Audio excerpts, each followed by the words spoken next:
Hello, everyone, and welcome back to our weekly creative challenge. My name is Anna-Alexia Basile. I am a San Francisco-based fashion, portrait, and commercial photographer, and I am so stoked to be here with all of you today to work on our final creative challenge of April. We got really lucky this month, and we got our fifth little Tuesday in there, and so I'm happy that you all are with me for this last one. So hello to everyone in the chat. Please let me know where you are calling in from. I always love to see where people are that are working alongside us as we sort of move through our workflow. I see SK RF Hussein, I see Voodoo Val, I see Franco Paul, I see Apurva. Hello, everyone. It's so great to be back with you all today. So, for today's creative challenge, we are going to be diving into fashion photography. And so, the beauty of fashion photography for me personally is that I really love working with any kind of garment, but I especially love working with people. And there's sort of this like really beautiful thing that happens when we sort of enter into the world of fashion photography where we get to establish these like wonderful relationships with the people that we're working with. It's all about really learning how to, give really good direction, how to help the subject that is in front of the lens feel really confident, and really just capturing a moment that really represents and articulates the feeling that the designer or whatever the product is that we're selling is trying to communicate. So for me, what this means a lot of the time is that we are focusing on movement, or maybe we're focusing on sort of like an in-between moment, right? So it's not like the model is just like posing and then that's the shot. Maybe they're like adjusting their hair and there's sort of something that's happening like in that in-between moment. They're moving something out of their face. And so here with fashion photography, I really always like to remind people that it's not just about, like having this really like static moment where the garment like looks perfect and is super straight on. It's really just about being able to immortalize like a feeling in time through whatever the team is, really doing on set, however the model is bringing this garment to life. And you're a really active participant in that too, as the photographer and the person directing the scene. So we are going to dive into our images here on Photoshop, and we're going to sort of take a look at these 5 images here. So we're going to start off with sort of like a standard portrait. We are also going to work with, like a little bit of movement. Here we have, this was actually the belt for this garment. This is from a shoot I did for a designer in San Francisco named Lindsay Robinson, like really gorgeous, like naturally dyed textiles, lots of natural materials, really cool stuff. This was actually the belt that was supposed to be worn around the jumpsuit, but we decided to take it off and sort of use it as a prop to showcase, the wind, because this model has really short hair, so it wasn't like her hair was like doing anything crazy, but we did want to bring movement into the equation. So here we're also going to be working on this image.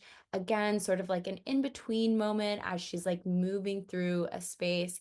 Here, I just want to point out one thing that I really love about this image is that her head is framed perfectly within sort of like this tile of the concrete wall. And I also just feel like, she's like perfectly moving in the direction of the sun, really like the way she's lit. We have a little bit of like harsh shadow, which we're going to go in and fix for later. And then here, this image is really all about perspective, right? Like instead of photographing something from our, you know, regular like eye view level at which we see everything every day, it's all about, getting like really low under the subject or high above them and really just trying to showcase a completely different perspective that's just going to make your image a lot more interesting. Now, obviously, all of these things that I'm talking about right now are all things that happen, before we even get to the editing process, but they're really important aspects of, this practice, because it's not all about just knowing how to color correct an image or retouch an image in a way that makes it really perfect, right? Like so much of the magic comes from your mind's eye, your creativity, the way in which you're collaborating with people on set. And so, I like to sort of go through the other things that I think make these images really strong and special, because these are things that I really want everyone to keep in mind as you are actually making the photo itself. So here, we notice this like really perfect stark line where, the sun sort of like fades into shadow. And here, what really makes this stand out to me is that we're able to emphasize the silhouette of the individual in the photo. So here we get this like, almost like fake. Like it's too perfect to be real. The sun is coming in at this really ideal angle here where we're actually getting to see the detail of the lines of her nose, her lips, her chin, and then my favorite part down here, her fingers, right? So her hand. So these are the images that we're going to be working with today, and we are going to dive right in. Val, I'm so glad that you love the photos. I love these photos too. I am one of those artists that is like, I think I'm gonna update my website, or, oh, I need to update my website, and have literally been saying that for the last 8 years. And these are some of the photos that I've been really meaning to get on there. So we're going to dive in, and let's start with this image here. So when we're working with this photo, as I always talk about here, we're going to go through our classic color corrections. So again, a lot of photographers will typically start doing this in Lightroom, and then, bring the images into Photoshop to do all of their retouching. But the reality is you can honestly do so much of what it is that you are working on in Photoshop in Photoshop. I'm sorry, you can do so much of what you do in Lightroom with color corrections directly in Photoshop. And so here, if we want to just work all within one program, we can make our color corrections in here perfectly. So here, I'm just going to increase the exposure a little bit just to sort of like get a little bit more detail. I might go back in and alter that because I really want to keep the skin tone as accurate as possible. So here, I might bring out the shadows just a tad if I want to see like a little bit more information along here. But because we're shooting in the shade, I don't really feel like I have anything like that's too contrasty, for my liking. So I am going to bump up the contrast a little bit here. Maybe I want to play with bringing the blacks in just a smidge, just to add a little bit more definition in here. The thing that is really, really, really sticking out to me that I'm not loving in this photo is here, if we zoom in, you're going to notice that we're getting a little bit of like kind of like yellowing in the eye sclera. And that a lot of the time can just be because there's like something yellow behind me, that the sun is like casting a light on and it's reflecting back onto our subject, and it's, creating sort of like a little bit of a warmer effect where we might not want that. And so really, really, really easy way to fix for this is that we're going to go over to our masking feature over here, and we're going to allow Photoshop to find and identify the people. Once it finds and identifies the person, we're going to click on them. And then here, we're going to go in and individually select masks for the areas of the person that we want to adjust. So I always like to make the joke that I never knew what an eye sclera was until we got AI masking features through Adobe. And it really just is completely true. I had no freaking clue what eye sclera were, but here we are. So for this, when I'm looking at her face, maybe I could go in and like make adjustments to the clothes, the hair, whatever here. I personally feel like her skin is flawless, and she's looking absolutely fantastic. Let's select the clothes here just to sort of like have something to play around with. We want to make sure here that down here in the very bottom, we are checking this box that says create two separate masks. The reason that we want to make sure that this is checked is because if it's unchecked, what it's going to do is it's going to create one singular mask for the eye sclera and the clothing as well. And naturally, those things are probably going to need slightly different modifications for each. So we want to make sure that they're separate. So I'm going to create this mask here. Here we can see it's already labeled it for us, clothes and eye sclera. Let's start with the eye sclera. So here, once we've zoomed in, remember how it was kind of like a little bit of like that like yellowy color? So let's adjust for that here. What we can do is we can bring the color temperature down a little bit. Now, if we make it too much, we're sort of going to get like that blue hue, which we really don't want. We're really just trying to sort of like neutralize that warm tone. So one way to do that is to bring the temperature down. The other thing that we can do is to increase the exposure slightly. Now we want to be really careful when we are increasing exposure on the ice glare, because a lot of the time what that can do is it can actually make the image look really, really fake. So here, like, I just want to show you, if I bring it up too much, when we're up close, that might look good. But when we come back here, I mean, she just starts to look actually crazy. So let's restart that. And we're only going to bring it up just a tiny bit to sort of help give it a little bit more of like that light tone. Maybe we can bump up the highlights slightly. And, if you really were feeling like, oh, there's just like too much color in there, you can actually just bring your saturation down here to remove color from it altogether. So for me, that is already looking so much better. I really like that. Now we're going to move on to the clothes. So let's zoom back out here, take a look at the clothes. So the clothes are what we're actually selling here. Now, what I tend to like to do when it comes to, the actual product that we are marketing, I want it to shine, of course, but I don't want it to feel like this super like in your face, like this is the thing that you're supposed to be looking at, right? Because at the end of the day, we're really just trying to create and establish a feeling, right? It's the emotional connection that we are establishing between the product and the consumer. And so here, I'm not going to like do something crazy to like get this item to stand out a lot, but maybe I want to sort of like zhuzh it a little bit. So yeah, I might like bump up the exposure a little bit, maybe create a little, add a little bit more contrast to help the pattern set itself apart. And then maybe I want to warm it up just a smidge to sort of like match the warmer skin tone here, just so it feels a little bit more integrated into the environment itself.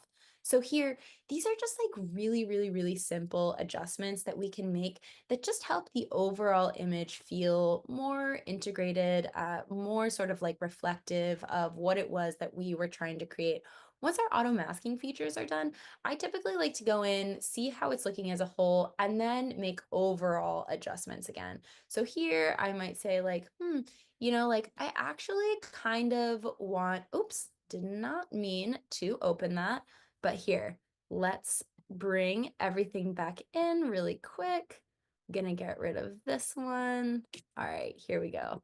We're gonna bring all of this back in. All right. So here, one thing that we might want to consider is that, maybe we want to make some slight cropping adjustments. Maybe we want to overall, like add a little bit more warmth to the image, but those are all things that we can do after the fact. So now let's play with this image right now.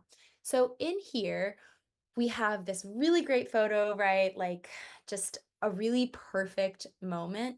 But we're noticing that, the garment is like a little bit in the shadow, which for the purpose of this image is okay, right? Like a lot of the time when we're working with fashion photography, we have our lookbooks and we have our product photos. Product photos are sort of like those spec images that you see on a website that really show you the detail of like what the zipper looks like and like the details on the sleeve and the buttons. The lookbook images are just a lot more about the feeling, right? Like what it means to you to be wearing the clothes, how you might, feel if you were like in this place, in this dress, and it sort of is like not so much about the specific detail of the item. And so here in this image, it's okay that the dress is in shadow, but we might want to make like a couple small adjustments to, again, just make the image a little bit better.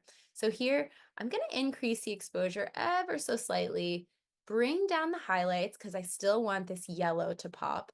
And then if we do play around with contrast here, I actually like this. I like this like highlight that we're getting on her cheekbone. Again, I'm obsessed with this silhouette. And here, we might want to go down to my favorite tool of all, our color mixer, and maybe we want to play around with bumping up the yellow here on this wall, just because I'm someone who's really obsessed with color. So here we can get crazy with it. Honestly, that doesn't even look bad to me. Like sometimes when you bring saturation all the way up on a certain color, it looks super fake, super weird. But here it really just looks like kind of golden hour. So I do like bumping this up. If we wanted to play around with the hue of the yellow a little bit, we could.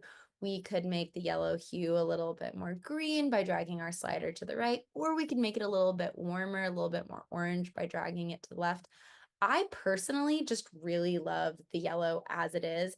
However, I do want to darken it ever so slightly. So here I'm going to come over to the yellow and I'm just going to like bring it down just a little bit.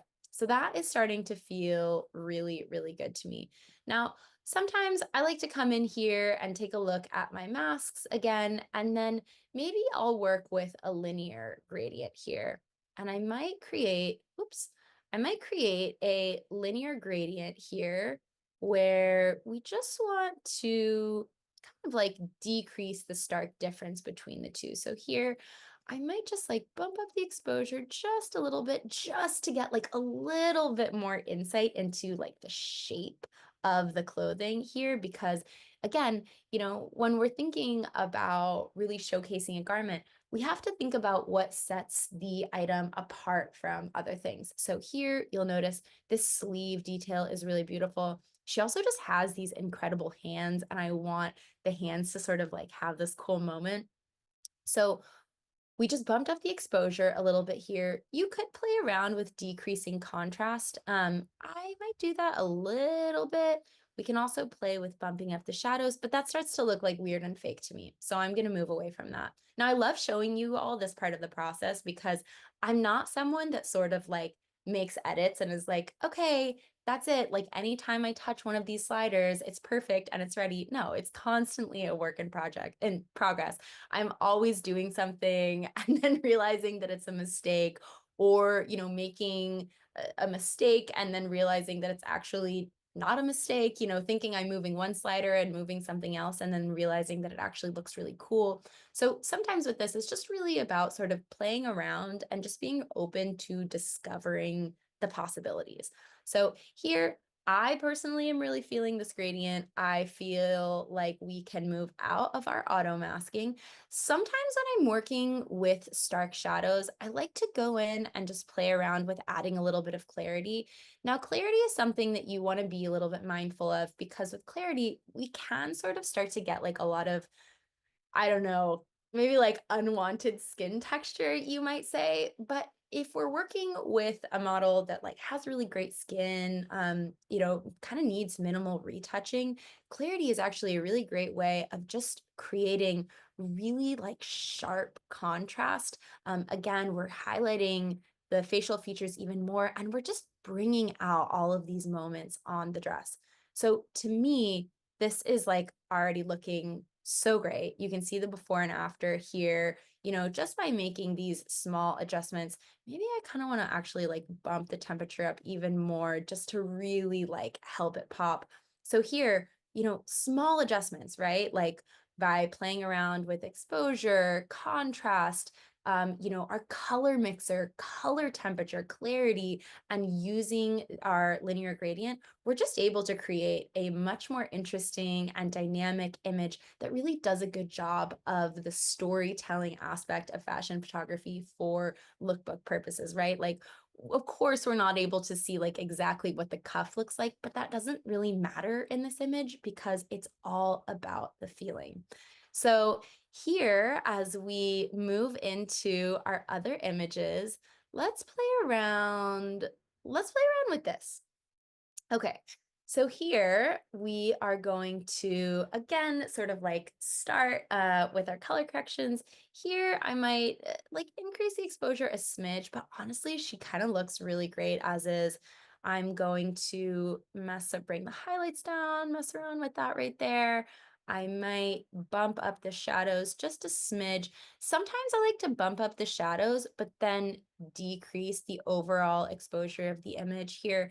I really want to make sure that skin tone is accurately reflected, right? Like we don't want to sort of, misrepresent here. And so then I am going to go down to, so here we're sort of working with like all of these like shades of gray, which for me, like, can sometimes feel a little bit crazy as someone that loves color. So again, I might jump down here to the green and be like, make the green greener, make it crazier, like add in a little bit of color.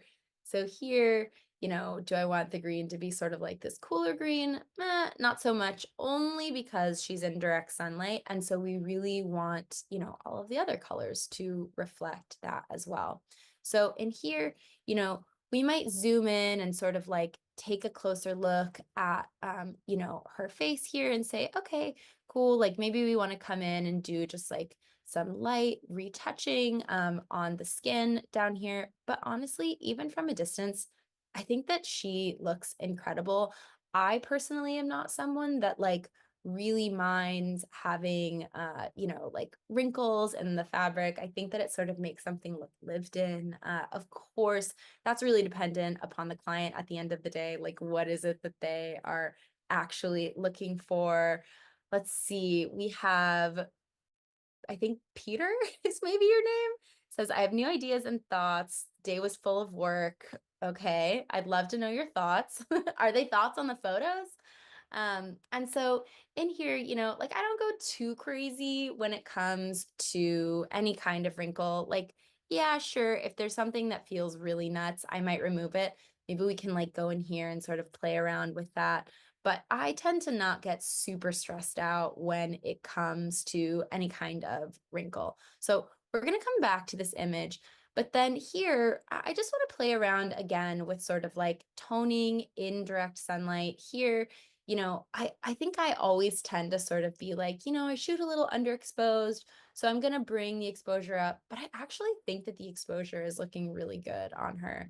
I might bump up the contrast here to just really help set her apart from that background. Again, do something similar to what I did on the other yellow background, which is coming down to our saturation and bumping it up a little bit. And then here, like truly these small adjustments make a huge difference. With this image, I remember initially being like, do I want to go in and actually remove these lines? I try to not have lines going through someone's head personally. But for the purpose of this image, I actually don't hate it. I feel like it adds to the movement of the image. I like that it's a little bit offset. I'm someone that doesn't need for every image to be like perfectly straight and perfectly square on. I kind of like when they are intentionally off kilter. Now, this doesn't mean like sloppily so, but really just using your camera angle to create movement and to sort of move the mind's eye through the image. If we were to take something out, I might play around with removing this line only and then keeping the other ones so that they still act as a frame. So let's go in and actually open. Let's do these images just for fun. Okay. So we are going to open these. We are taking ourselves out of camera raw and we're moving into this space. So let's play around with this image first. I like to use my patch tool and I literally just make these like really loose. So I just want to show you all. See how right here on my cursor, it's like a plus sign across. That's just because I have caps lock on. So I'm just going to turn that off. Now I have access to the tool that I was looking for. I'm just going to make this really loose selection here. Now, you can play around and see if that works, but see how in here we sort of get that like, I don't know, it's just like a sticky, weird, unintentional moment. We don't love her. So what we're going to do instead is use our handy dandy generative fill tool to actually like remove the headache of that like weird thing that was coming off of her armpit. Boom, absolutely perfect. Let's do the same thing here. So again, I'm just making this like really loose selection, going sort of close to the face. So I'm actually going to show you all a trick here. I just did that in kind of a like less efficient way, which was that I started by dragging it from here. Instead of doing that, what I actually try to remind myself to do really frequently is to start it from right here around the edge. And then I sort of go like this. Again, I'm not even zoomed in here. I'm just making a really loose selection. And then when I get here, all I have to do is release. and it automatically connects that line. So when you start that line over here, you don't actually have to drag your cursor all the way up here. So we're just sort of at the tail end of our stream here, but we're going to fill things in here. So we're going to generate here. Hopefully it knows how to recognize and sort of replace these portions of the belt that we have crossed over. And then we're going to get rid of, oh, okay, well, that's not what we wanted. Okay, so here, in this case, we're just going to go piece by piece. So let's try to do it here really fast. And then we're going to end in the next 30 seconds really quickly. But we're just going to sort of try to see what it looks like when we do it piece by piece. All right. Well, she doesn't want to cooperate now, which sometimes happens. But there are other ways of getting rid of these lines. We can use the clone stamp. Sometimes I will literally just close Photoshop and reopen it, and that will solve the problem, and generative fill will recognize what it is that I'm looking for. But because we are at the very end of our creative challenge, I'm going to wrap things up and say thank you all so much for joining. It's been so fun to be here with all of you for these past 5 weeks in a row. It's been a blast. Thank you so much for joining, and I can't wait to see what everyone creates. Thank you for joining.